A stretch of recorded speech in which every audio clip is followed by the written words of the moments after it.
Can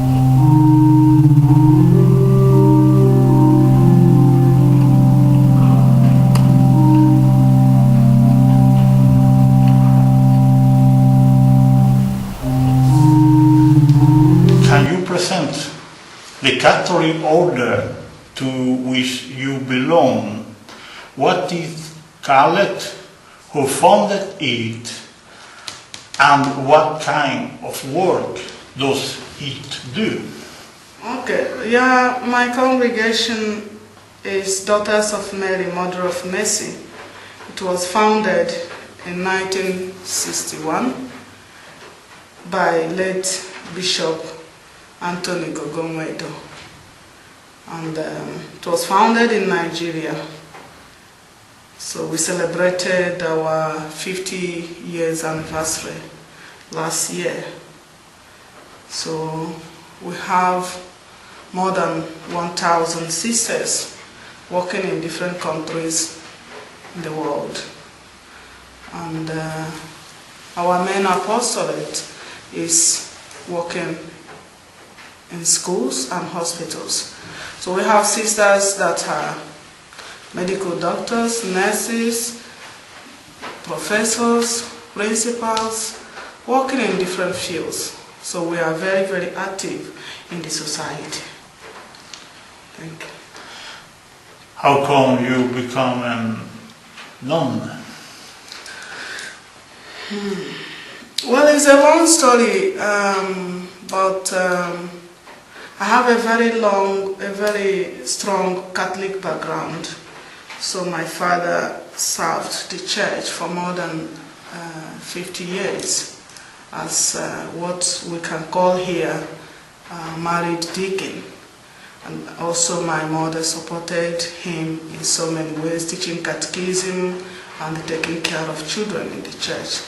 So as a result of my background in the Catholic Church, so I grew up with this faith. And then my mother was trained by Holy Rosary Sisters as a teacher. So she was always telling me stories about the nuns and their lives.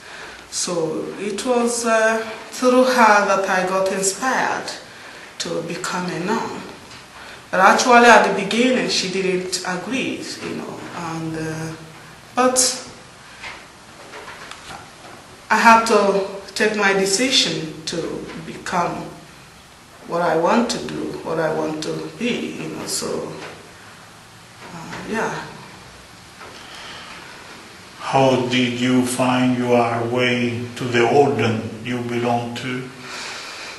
Okay, I grew up in the village, and we didn't have priest.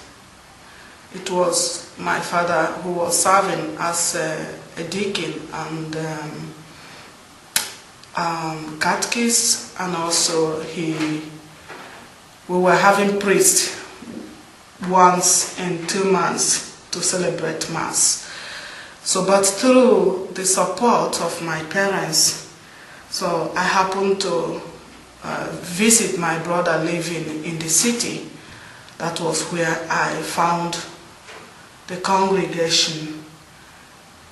But not this one I am now, but another congregation. So I went there and met the sisters.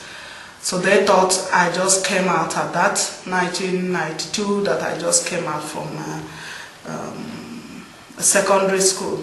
The advice was that I should go into the world, have experience, and then think about the life I want to embrace, and then come back. But for me it was not the best option to spend 1 year in the world. I was afraid that I might lose my vocation.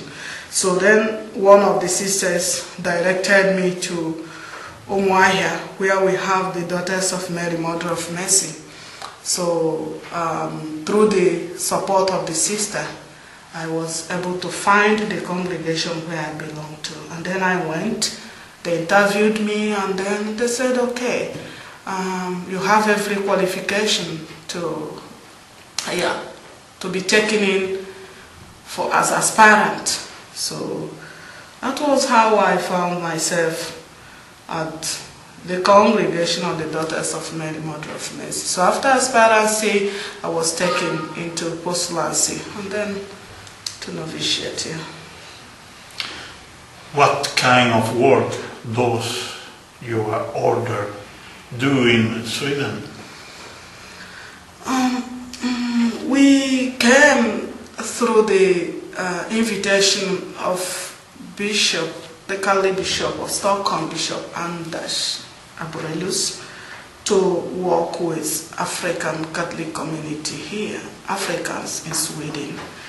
And that we started doing in so many ways. We work pastorally with them, organizing masses, organizing catechism, wedding, family discussions, meetings, and consultations. So, but later on, when I took some courses, I started my master's in social work. So it now made me to have another broader view of how we can help and support the Africans here. So as a social worker, I got into Stockholm College, where I'm now a staff working for projects in Nigeria, for their projects in Nigeria as a project manager. So I take care of their partnership with Nigerian schools, Nigerian youth, Nigerian women, in empowering them through microfinance, through supporting their education system, through organizing training programs for the youth. So it's another way now of supporting Africans here and also supporting Africans in Nigeria. So basically, that is what I do right now. And my sister is also working with African Catholic community, both French speaking and English speaking. So we meet them everywhere. Africans are everywhere, so we meet them day by day in the train, in the buses, independent talks. Oh, we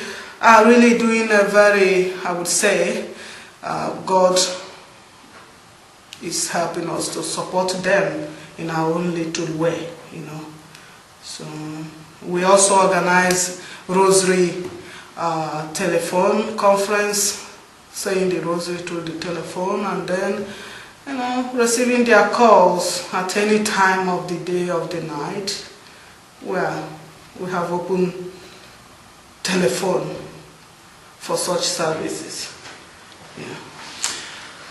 Can you tell us something about the Catholic Church in Nigeria and your work in Nigeria?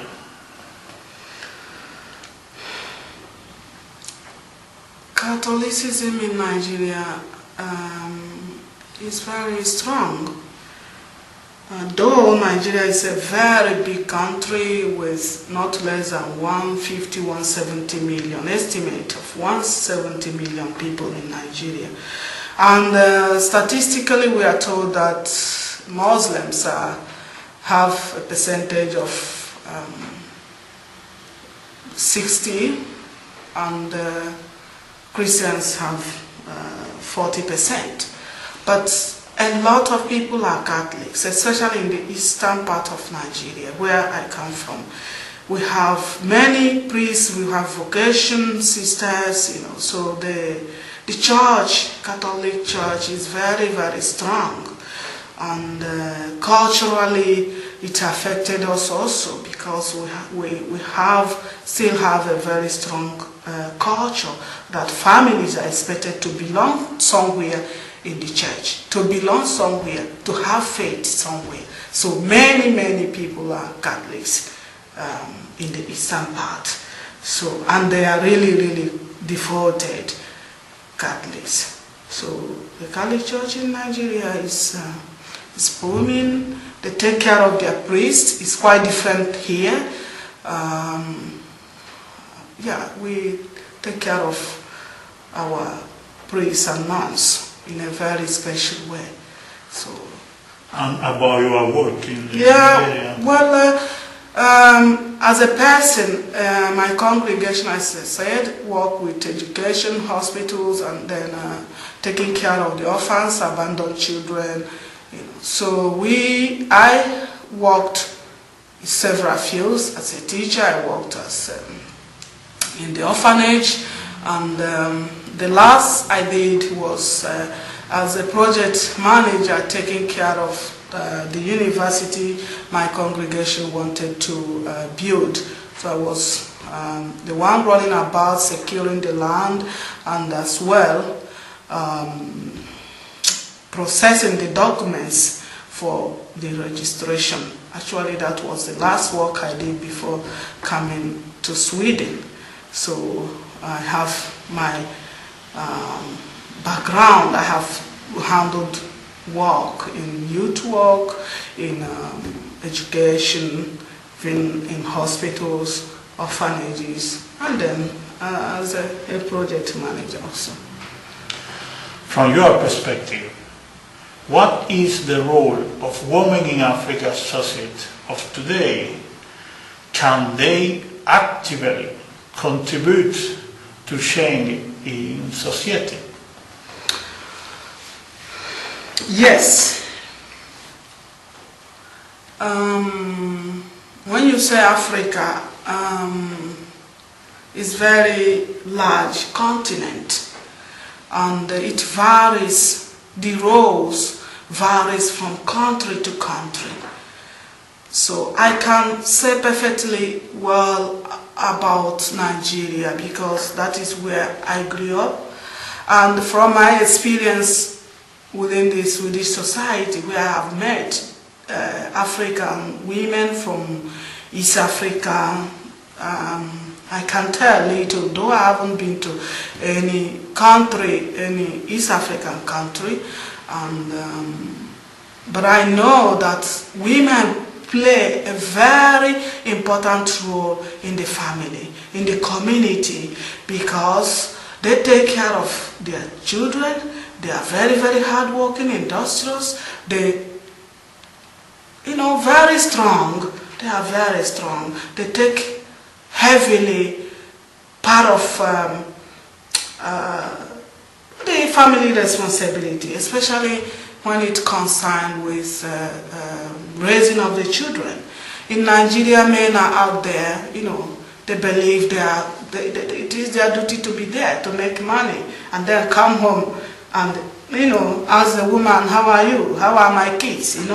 But women, day to day, are there with the children, taking them to school, making sure they feed, every family affairs, they take care of it. But the man believes that, okay, it's my duty. The woman is my property, and I have to take care of her. So he's always outside, So depending on the nature of his work.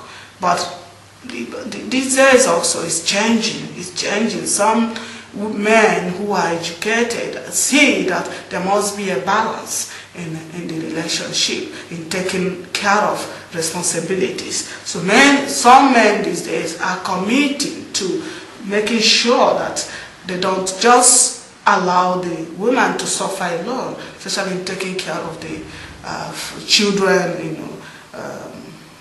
making sure that they get all the love they need from both parents, and then but also in East African countries, I think that it is opposite how it is in my country. Women are even the ones in the field, trying to find money, struggling to find money to take care of their family. So they find money, they come back again in the house, cook the food, feed their children, take them to school, all kind of, they are completely involved, and somehow I would say alone in so many responsibilities, from my little experience anyway. Yes. Can you tell us how you see women's vocation in the Catholic Church of today in Nigeria? Well, in Nigeria, we respect our men and women who have taken to this life, being a priest and a nun. But in actual fact, respect are more given to men, that they have more responsibilities, they have more respect, they have more opportunities since they climb the altar to tell the people, So the sisters are like, they prepare the mass, they set the altar ready, they, running around the church. So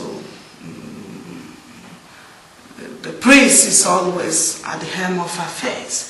It's always the one that take care of every responsibility when it comes to the church. So the women are seen as just, being there. They clean the church, they clean the sacristy, they prepare the mass, they do this and do that, but not really involved, as in the way it is here, actually, But here it is done with great respect. Even if you are a sister cleaning the church, you have your big respect, But it's not that way, They look down on the women. They look down on women, even though they are doing a very good job that the men cannot do, the priest. But majority look down on them. One last question. Can you tell us something about Nigerian immigration to Sweden?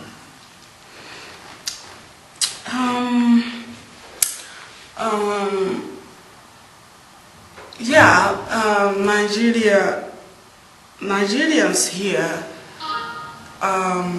don't have that kind of long history of migration to Sweden. We don't have, I don't think we have yet second generation immigrants in Sweden from Nigeria. So it's still a very new country to Nigerians. Young guys are still people who go home to marry, bring their family. So Nigerians here are still a very young community in Sweden. And most of them have not come as a result of war. Rather, as a result of struggle for a better life. It's quite different from the ISAF, those who have come from some countries in Africa, like the Congos, the Ugandans, so they have come, they have migrated as a result of war, conflict. So it has not been like that in the history of Nigerian migration to Sweden. So these people have a different history, and they have up to second, third generation migrants in Sweden. They are a stronger group, like the Somalians. They are a stronger group. So Nigerians are still very, very young, because after the Biafran war, there hasn't been that war in Nigeria that could make one to come as asylum seeker, but come with other reasons, I will give you thanks for this opportunity of your answer.